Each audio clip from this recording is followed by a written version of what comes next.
On the evening of February 24th, 2020, 42-year-old Sarah Boone and 42-year-old Jorge Torres were in their mutual home in Winter Park, Florida. The two had been indulging in some adult beverages when, according to Sarah, they decided to play a game of hide and seek. Now, they were actually not supposed to be living together. They had had a pretty tumultuous relationship, and over the past couple years, both of them had been arrested for battery on each other, Jorge several times. But 3 months prior to this event, they had decided to disobey the court order saying that they could no longer live together, and this decision would turn out to be an absolutely terrible one. On this night, after they decide to play this game of hide and seek, somehow, Sarah is able to convince Jorge to get inside of a pretty small suitcase. It's probably only a meter long, maybe 2 feet wide. And so he's got to curl up in basically a ball, contorting himself to get in there. And then she zips it closed around him. So now he's just stuck in there with no way to unzip it himself.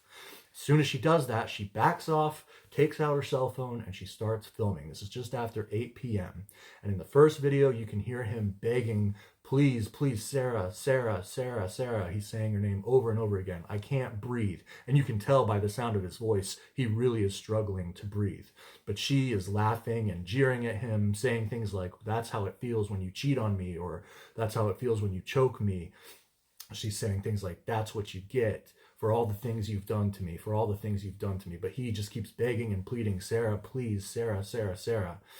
And eventually she ends the first video at 8:20. So, some 10 minutes later, she takes out her cell phone again and begins recording again. And the second video is much the same, except for this time she's actually gone over and lifted up the suitcase on end. But he's still in there begging the same, saying her name, "Sarah, Sarah, Sarah," contorted in there, in the dark, in this cramped space. And again, you can tell he really is having trouble breathing. But again, she's just laughing. Until at about 11 p.m., she goes up and she goes to bed, where she doesn't wake up again until 11 a.m. the next morning. So he's been in this suitcase for roughly 14 hours by this point.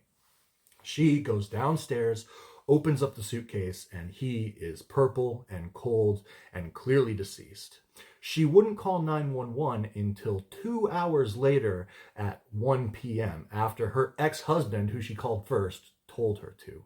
When police showed up, they obviously saw this bizarre scenario. They ended up finding her cell phone with those videos on it and just knew her story just didn't add up. She had basically killed him by neglect or on purpose. So they arrested her, and she is awaiting trial, which is supposed to take place in July of this year. Most of her lawyers, or pretty much all of them thus far, have backed out due to conflict of interest or a hostile environment.